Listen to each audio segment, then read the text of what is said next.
Hello friends, मैं गौरव और आज के इस वीडियो में मैं आपको इंसानी इतिहास के दिल दहला देने वाले से लेकर रूह कपकपाने वाले मिस्ट्रीज के बारे में बताऊंगा। जिन मिस्ट्रीज के बारे में ना तो कभी आपने सोचा और ना ही पहले आपने कभी उनके बारे में सुना, और उनके बारे में बस एक बार देखने के बाद आपके मन में बस सिर्फ यही ख्याल आएगा कि भाई ऐसा भी होता है क्या। शेरलॉक चाचा के ताऊजी ने भी नहीं सोचा होगा कभी। जैसे कि फॉर एग्जाम्पल फ्रेंड्स, हम सभी भूतों से तो दूर ही रहते हैं जैसे जानवर हमसे, लेकिन अगर कभी मजबूरी में आपको किसी रात शमशान घाट में गुजारना पड़े और वहां पर आपकी नजर रात को शमशान घाट के अंदर पड़ी, जहां पर आपको बिन बारूद के रोशनी दिखी जो किसी मोमबत्ती की नहीं है और ना ही उसको किसी ने जलाया। कई सालों तक लोगों ने इसे मरे हुए लोगों की आत्मा समझी, और ये सिर्फ एक जगह नहीं बल्कि इनके होने की खबरें कई जगहों से आई है। पूरा देश भूतों के इस खौफ से कांप उठा और तभी खबर आई कि इन घटनाओं के पीछे का जो राज था वो कुछ ऐसे निकल के सामने आया जिसके बारे में तो खुद मुर्दों ने भी नहीं कभी सोचा होगा। और ये तो चलो ठीक है, लेकिन कैसे एक बेवड़े आदमी ने दारू पीने के बाद एक कॉन्स्पिरेसी थियरी गवर्नमेंट के खिलाफ पुट फॉरवर्ड की और वो सच निकली जिसके वजह से कई लोग मारे गए, और कैसे अपराध का पर्दाफाश ताश की गड्डियों ने किया और जो कि एकदम अजीबोगरीब तरीके से सॉल्व हुए, उनके बारे में हम आज के इस वीडियो में बात करने वाले हैं। So let us dive deep into these mysterious episodes in our today's video titled mysteries solved in unbelievable ways. Number 1, आत्मनिर्भर पत्थरों का राज। अब फ्रेंड्स, अमेरिका एक ऐसी जगह है जहां पर कोई भी कुछ भी कर सकता है, लेकिन बात तो दिमाग के भेजे। मैं जरा भी मजाक नहीं कर रहा, इनफैक्ट आज मैं मजाक करने के मूड में ही नहीं हूं, बल्कि मैं अपने प्ले बटन की कसम खा के कहता हूं ये बात सच। और लग रहा है ना ये काफी अजीब सा अनहोनी सा एपिसोड, क्योंकि इतने भारी रॉक को आखिर वहां से हिला के कौन लेके जा सकता है, एलियंस या भूत? फ्रेंड्स, साइंटिस्टों को भी पहले ऐसा ही कुछ लगा, लेकिन उसके बाद कई सारे रिसर्चर्स और लोगों ने बेसिकली अपने सातों के सातों जन्म इसकी हिस्ट्री और मिस्ट्री सॉल्व करने के चक्कर में लगा दिए, और इसके बाद भी दुर्भाग्यवश इसके बारे में किसी को भी कुछ पता नहीं चला। लेकिन एक दिन सुबह सुबह चाय की चुस्कियां लेते लेते दो भाइयों ने अखबार में इसके बारे में पढ़ा, और तभी से उन दोनों ने कमर कस ली कि वो इसके राज के बारे में जानकर ही रहेंगे। और फिर दोनों भाई रिचर्ड और जिम नॉरिस ने दिन रात एक कर दिया इस मिस्ट्री को सुलझाने के लिए। कई सालों की असफलता के धूल चाटने के बाद भी इन दोनों ने अपनी पतलून को ढीली नहीं होने दी, और तभी एक दिन इस रेगिस्तान में बिन मौसम बारिश हुई। और फ्रेंड्स, कुछ तो बात थी इस बारिश में कि पानी गिरते ही राज राज ना रहा। बरसात होने की वजह से यहाँ पर 7 सेंटीमीटर पानी भर गया, और रात के ठंड के कारण वो सारा पानी बर्फ में जम गया। नेचर ही आपके साथ गेम खेलता है, तो आप क्या कर सकते हो। इन दोनों भाइयों ने फिर देखा कि काफी तेज हवा वहां पर बह रही थी जो बर्फ के उस सतह पर इन पत्थरों को आगे खिसका रही थी, और इसी के साथ साथ पीछे वो पत्थर अपना निशान भी छोड़ रहे थे। ऑब्वियसली क्योंकि बर्फ उस पत्थर और ग्राउंड के बीच का फ्रिक्शन कम कर देता था, यानी कि ये पत्थर बर्फ जमने की वजह से उन पे स्लाइड करते थे और वो तेज हवा उन्हें पुश करती थी।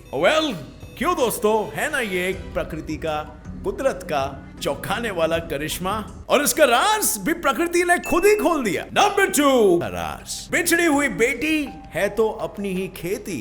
एक बहुत ही अजीब दास्तान हुई जब एक बाप को पता ही नहीं था कि उसकी बेटी जिसे वो बचपन से पाल पोस के बड़ा किया वो असल में उसकी रियल बेटी नहीं थी। फ्रेंड्स, एक परिवार में बेटी ने जन्म लिया जिसका नाम बड़े प्यार से जेफने रखा गया, और परिवार में काफी खुश सा माहौल था। लेकिन एक दिन कुछ ऐसा हुआ जिसकी वजह से उस परिवार के सारे सपने चूर चूर। और फ्रेंड्स, इसमें ना तो जेफने का कोई दोष था और ना ही उसके माँ बाप का। वो नर्स कौन थी, कहाँ की थी और उस हॉस्पिटल के अंदर कैसे घुस गई, इसका पता किसी को भी नहीं चला।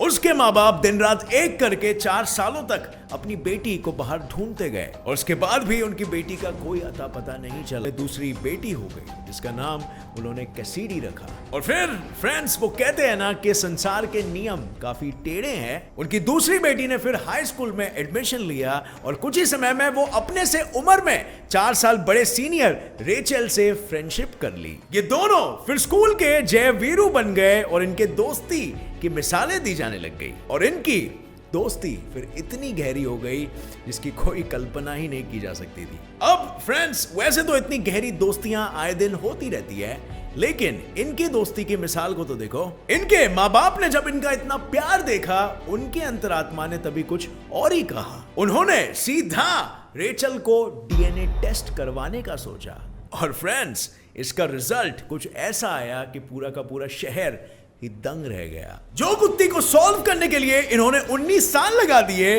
वो गुत्थी आज सॉल्व हो चुकी थी।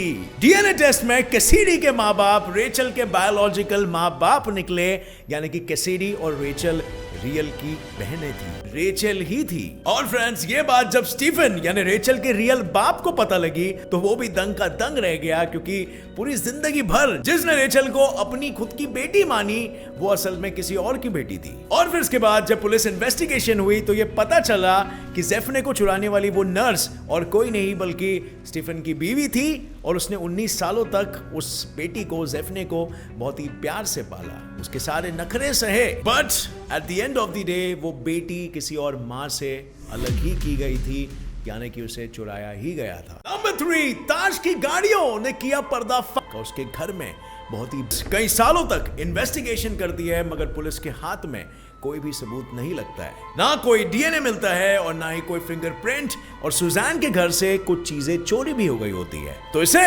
रॉबरी समझकर और कोई सुराग नहीं मिलकर पुलिस केस को एक तरीके से बंद कर देती है। और फिर 2011 हो जाता है और ऐसे कई सारे अनसॉल्व्ड केसेस फाइलों में बस धूल चाटते रह जाते हैं। बट वो कहते हैं ना, कानून के हाथ लंबे हैं और आज नहीं तो कल वो आप तक पहुंच ही जाते हैं।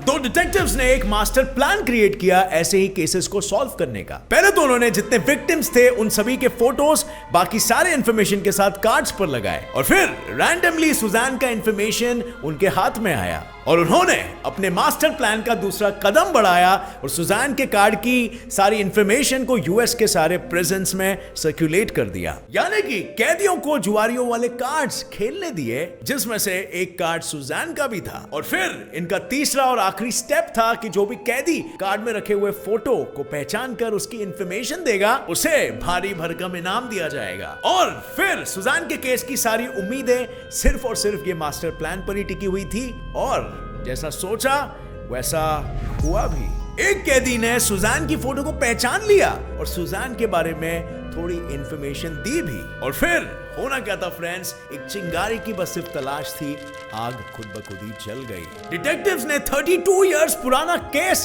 दोबारा से रीओपन करवाया और इस थोड़ी सी इंफॉर्मेशन से डिटेक्टिव्स को पता चला कि सुजान के बेस्ट फ्रेंड के हस्बैंड यानी ग्रेग जॉनसन ने ऐसा संगीन अपराध किया था। क्या आप गैस कर सकते हो इस अपराध के पीछे क्या रीजन हो सकता है? चलो एक हिंट देता हूं आपको कि कुछ ऐसा जिसके वजह से कोई किसी का बहुत ही बेरहमी से कत्ल कर सकता है। क्यों इतने बेरहमी से इस औरत का कत्ल किया जा सकता था? सुजान की हत्या का कारण सिर्फ इतना था कि वो अपनी बेस्ट फ्रेंड यानी ग्रेग जॉनसन की बीवी को ग्रेग के बारे में भड़काती थी और ग्रेग से डाइवोर्स लेने की भी सलाह उसी ने दी थी, और बस इसी रीजन की वजह से सालों बाद एक उसी पत्ते ने उसको अंदर करवा डाला। नंबर 4, जहरीली शराब का राज। 1920 में यूएस गवर्नमेंट ने शराब पे बैन लगा दी, लेकिन बैन तो आज पॉर्न में भी है ना? लोग इतने आज्ञाकारी तो है नहीं ना कि गवर्नमेंट ने जो बोला वो सीधा कर लेंगे, और इसीलिए लोगों ने ब्लैक में शराब को खरीदना शुरू कर दिया। और फिर 1926 में एक दिन अचानक से कई सारे लोग हॉस्पिटल में एडमिट हो गए और उनकी तकलीफ का कोई कारण नहीं मिला, और यहां तक कि उनका इलाज का भी कोई असरदार तरीका नहीं मिल रहा था। और फिर उन सब की मौत हो जाती है, और छानबीन करते वक्त उन सब में एक चीज कॉमन नजर आती है। वो लोग पहुंचे हुए पियक्कड़ थे, यानी कहा सकता है कि उन डेथ्स के पीछे का राज शराब था, राइट? लेकिन इसके पहले भी तो कई लोगों ने बहुत सारी शराब पी है, पर ऐसी मौतें तो किसी ने भी नहीं देखी थी, और ये पूरे अमेरिका के इतिहास में पहली बार हो रहा था। और इसी वजह से फ्रेंड्स इस केस ने ग्रेविटी पकड़ ली, और इस वजह से सभी लोग कॉन्स्पिरेसी थियरीज बनाने लग गए। कॉन्स्पिरेसी थियरीज मतलब वो अफवाहें जो लोग फैलाते रहते हैं जिसमें कुछ सच्चाई नहीं होती, लेकिन जस्ट बिकॉज वो हेट और बहुत सारे मसाला मिर्च उसमें डाले जाते हैं, इस वजह से बहुत तेजी से फैलती है। जैसे फॉर एग्जाम्पल इल्यूमिनाटी या फिर एरिया एरिया 51 की कहानी एटसेट्रा। तो बस अब जरा इमेजिन करो, एक बेवड़े ने दारू पी के एक कॉन्स्पिरेसी थियरी लिख डाली कि गवर्नमेंट जानबूझ के उन दारुओं में जहर मिला रही है ताकि वो लोगों के पीने को कम कर सके। मतलब लोगों को पीने से डिमोटिवेट करने के लिए जहरीली शराबें गवर्नमेंट खुद बना रही है। और ये थियरी बेवड़ों में काफी फेमस हो गई, लेकिन दूसरे लोगों में इतनी नहीं हुई। और हो भी कैसे, बेहोशी में कदम जिसके लड़खड़ाए कोई कैसे उसकी बात माने। I mean try it out yourself. कल को अगर कोई बेवड़ा खड़े होकर बोले कि बिक गई रे गवर्नमेंट, आप मानोगे क्या? और फ्रेंड्स, ऐसे ही किसी ने भी नहीं मानी, लेकिन फिर एक साल में जब 10,000 से भी ज्यादा मौतें हो गई थी, तब बेवड़ा यूनियन ने यह डिमांड किया कि इस चीज पर सख्त से सख्त कार्रवाई होनी चाहिए। और फिर जो नतीजा निकला उसे सुनकर मेरा तो विश्वास ही उड़ गया इस दुनिया से। वेल, इसके बाद तो कुछ ऐसा लगा कि गवर्नमेंट ने दारू पी रखी थी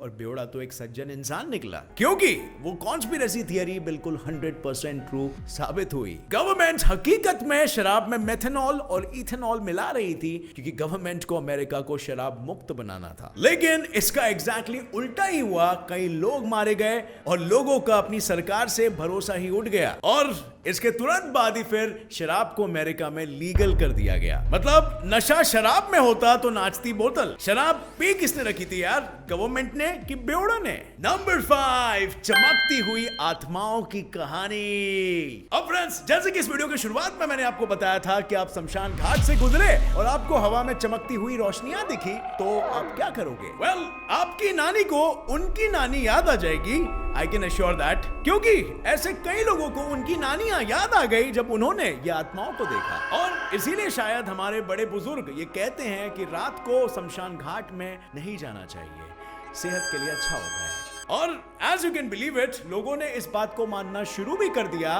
और उनके पीछे का लॉजिक कुछ ये निकल कर आया कि ये आत्माएं वो होती है जिनकी कुछ इच्छाएं पूरी नहीं हुई होती है और वो यहाँ पर भटक रही होती है इस पृथ्वी लोक में। और तभी ही उसके कुछ सालों बाद विज्ञान डेवलप होना शुरू हुआ और साइंस ने कहा, बालकों, आपकी सोच में कोई खोट नहीं है, बल्कि आपकी पूरी की पूरी सोच ही गलत है। वेल, मैं साइंस वाला बंदा आ गया हूं और मैं आपको समझाता हूं कि कैसे हुआ और क्यों हुआ। वेल फ्रेंड्स, ये फिनोमेनन का होना काफी आम बात है उन लोगों के लिए जो साइंस से जुड़े हुए हैं। वो लोग की मैं गारंटी नहीं दे सकता जो नहीं है। जब लोग मर जाते हैं तब उनके शरीर से फास्फोरस नाम का एलिमेंट रिलीज होता है और हवा के कांटेक्ट में आते ही वो येलो, ग्रीन, ब्लू शेड्स वाली लाइट जैसा जल उठता है और मरे हुए लोगों के कब्रों के ऊपर वो ढिलमिलाता, चमचमाता दिखता है। और इतना ही नहीं फ्रेंड्स, ये फिनोमेना बिना किसी के मरे भी आप देख सकते हो।